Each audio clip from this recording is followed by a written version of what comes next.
The test is in 4 parts. Part 1, Part 2, Part 3, and Part 4. Now look at Part 1. Part 1. Anna receives a phone call from her friend Peter. You'll hear an extract from their conversation. First, you have some time to look at questions 1 to 6. Now we shall begin. You should answer the questions as you listen, because you will not hear the recording a second time. Listen carefully and answer questions 1 to 6.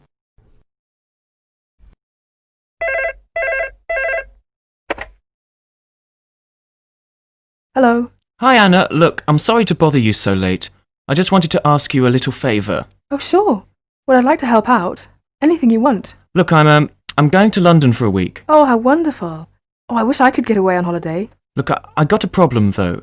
I got some cats and, I need a home for them. Oh, well, the only thing is, how many of them are there? Well, there's only 2. Oh, well, that's okay then. I think I still have a box, but it's pretty worn out and a bit dirty. Not too nice, you know. Well, I think that'll be all right. I'm sure it'll be fine as long as you clean it up. I mean, you will have to clean it up because, well, I didn't want to mention this earlier because perhaps, but one of them is pregnant, you see. One of the cats is pregnant and she's going to be delivering pretty soon. Oh, no. I'm a little nervous about it now. I mean, I don't know if I can cope with that. Of course you can. Look, I mean, they're okay. She looks after her babies. She had 6 the last time. You'll love them. 6? Wow. That's just a little too many. I mean, I don't think I could cope with that, I mean. And how do I tell when they're due, you know, when they're going to be delivered? Very simple. You see, the mother starts spending more time in her box and starts meowing a lot. You will know that she's ready to have the babies. Well, what kind of food do I have to give them? Very simple. They don't need anything, and the mother nurses them for about 5 to 6 weeks. You just give the mother cat food and milk. Well, does it have to be hot? No, just fresh milk. Anyway, why do you keep them? I mean, don't they cause you an awful lot of work and trouble? Oh no, they're so sweet. They're so beautiful. You're going to just love them when you see them. They're so nice. Look, the mother also needs some fresh milk every day. Well, how often do I have to give her milk? Just 2 or 3 times a day. Well, here's an idea. Why don't you bring what they need? Then I won't have to worry about it. Okay, I could do that. Before you hear the rest of the conversation, you have some time to look at questions 7 to 10. Now listen and answer questions 7 to 10. Listen carefully to the following talk and choose the correct answer for each question. When the Europeans first came to the American continent more than 400 years ago, there were relatively few diseases and viruses on the new continent. During that time, however, plagues and diseases that killed thousands were floating around Europe. Eventually, some Europeans developed immunity to the unsanitary world of industrialization. When they came to the American continent, however, many of the Native Americans had never been exposed to these viruses and hence did not develop immunity to them. By sharing the same food and water sources, many Native Americans contracted the European diseases. At a time when medical vaccines were still in their early stages, this led to the tragic death of thousands. The Native Americans gradually developed immunity to these diseases and were able to interact with the new explorers and colonists. They traded everyday items with each other, which led to the hybridization of these 2 cultures. One enterprising European colonist had an interesting idea. Why not create a trading post where the 2 groups could sell their newly combined works of art? Eventually, a post was set up, and the distinctly American works became known throughout the country for their unique styles. The trading post continued for a couple more decades until it eventually faded away. The works of that time period can now be seen at the Smithsonian National Museum. Until very recently, some tribes were still making pieces of art and selling them in their local trading posts. That is the end of Part 1. Now turns to Part 2. Part 2. You are going to hear a talk given by Madeline. She is going to introduce the recreational facilities on campus and in town. First, you have some time to look at questions 11 to 16.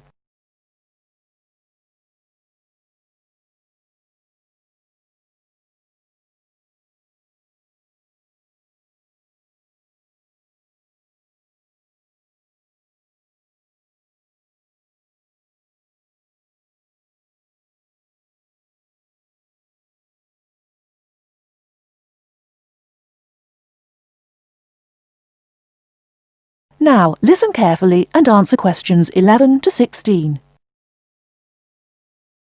Well, good morning, everybody. My name's Madeline Stewart, and I'm here to tell you about the recreational facilities available on campus, and also to tell you something about what the town has to offer.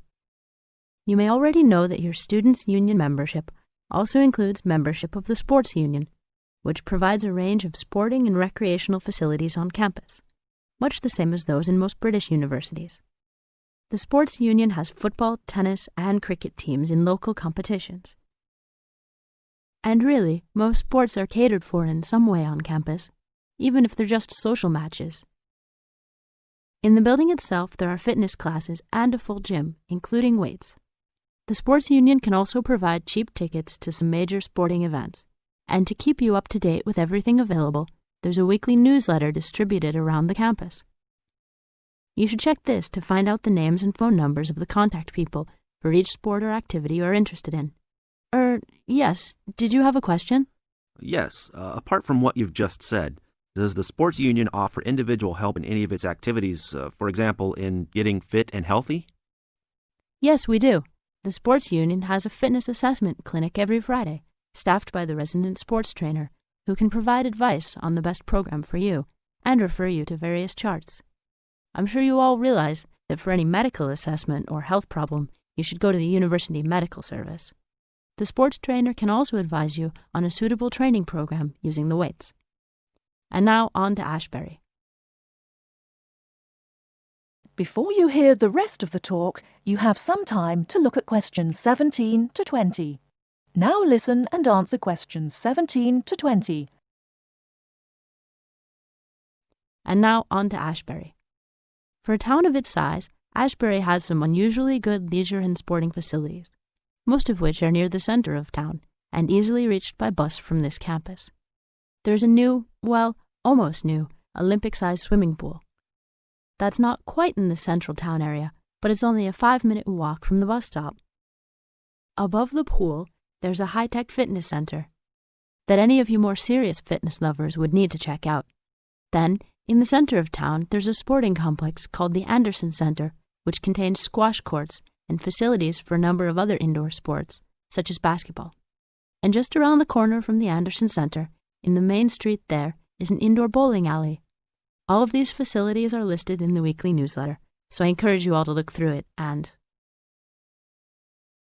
That is the end of part 2. Now turns to part 3. Part 3. You'll hear a man giving a short talk to new students about their university sports centre. First, you have some time to look at questions 21 to 24. Now, listen carefully and answer questions 21 to 24. Good morning to all you new students here at Wesley University, and thank you for coming to this talk on the Sports Centre. My name is Mr. Mike Finn.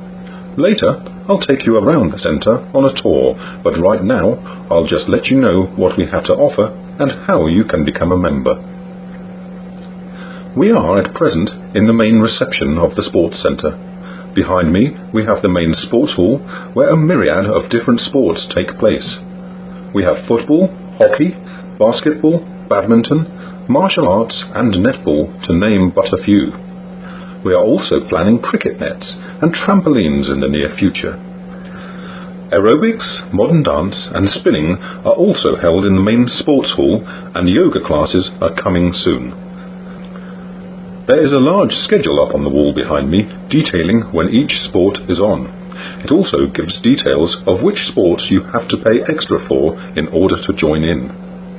Above us, and overlooking the main sports hall, we have our fitness room, which has all the modern weight training machines and aerobic training machines that you could wish for.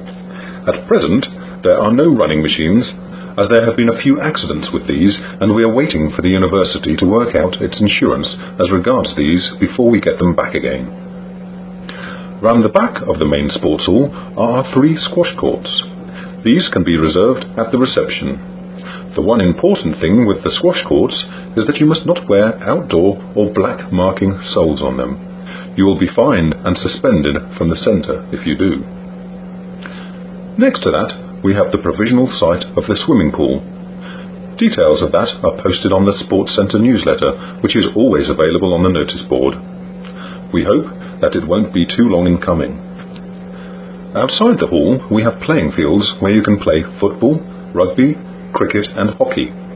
You don't need to be a member of the Sports Centre to enjoy these playing fields, but you might need to join the individual sports clubs. Membership dues for these clubs are not usually very high, and it always includes insurance cover, so don't worry. You won't need to take out a bank loan to join them all. Before you hear the rest of the talk, you have some time to look at questions 25 to 30. Now listen and answer questions 25 to 30. Now let me tell you how to become a student member of the Sports Centre. First of all, any student who wishes to be a student member of the Wesley University Sports Centre must be studying a course at the university, part-time or full-time, and be a member of the Students' Union. So if you wish to join, you must bring your NUS card with you before we can process your application. You must come to the Sports Hall reception between 9 AM and 3:30 PM from Tuesday to Saturday. The membership secretary does not come in on Sundays and Mondays. You must present your NUS card, fill out the application form and pay the subscription. The student subscription for this year is £15. There is usually a joining fee of £5 to join the Sports Centre, but this does not apply to student members. You can pay by cash or cheque, but we don't take credit cards. You used to have to bring 2 passport photos of yourself, but we've gone digital now, so we can take your photo ourselves with our camera at reception. Once you have your Sports Centre membership card, you have the right to use the facilities at any time that we are open. You will need to bring your membership card every time you wish to use the facilities, or you will not be allowed to enter. This is part of our insurance agreement.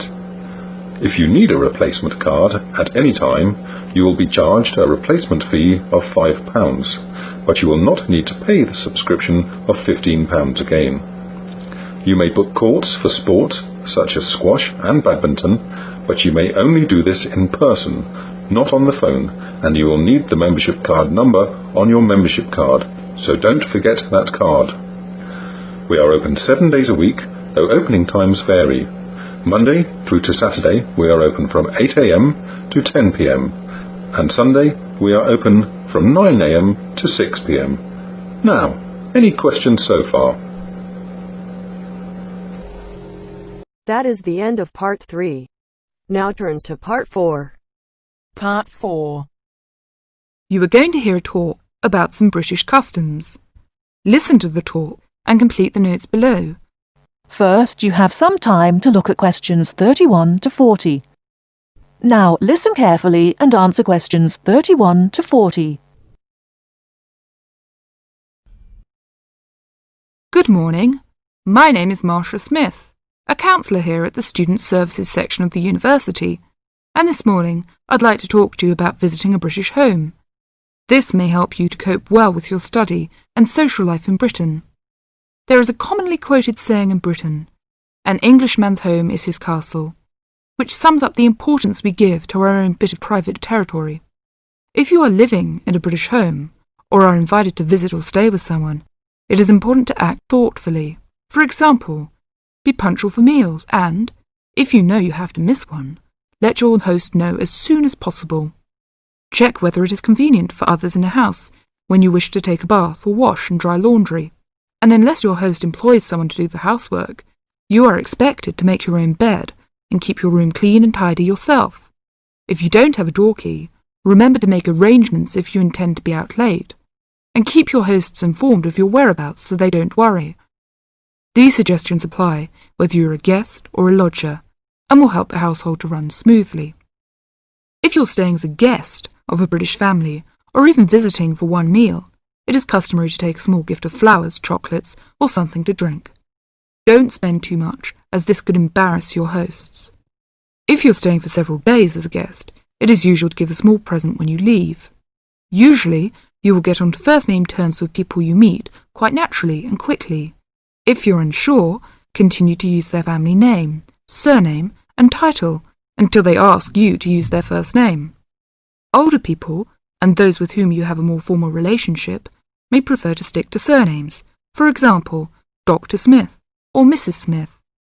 If you're going to eat with British people or to stay with a British family, you may want to know if there are things that they normally do or don't do at the table. Rather than worry too much about rules, you may like to watch other people and copy what they do. It also helps to understand a few customs first. Both at home and in restaurants, people normally wait until everyone has got their food before they start eating. However, they will start before this if someone says, "Please don't wait," or "Don't let it get cold." When people have started, they keep their cutlery, knives, forks and spoons on the plate when they are not using them, and leave them on the plate when they finish the course. For each course, different cutlery is used. You may also notice that people don't usually spend much time at the table talking, drinking and smoking. In fact, after dinner at home, it's fairly common for everyone to leave the table together and have coffee in the living room. If you are staying with a family or visiting informally, it's usual to offer to help with household chores, for example, clearing the table and washing up the dishes after a meal. Even men are expected to offer, though you may not be accepted. At a more formal meal, however, the host won't normally expect guests to help. That is the end of part 4.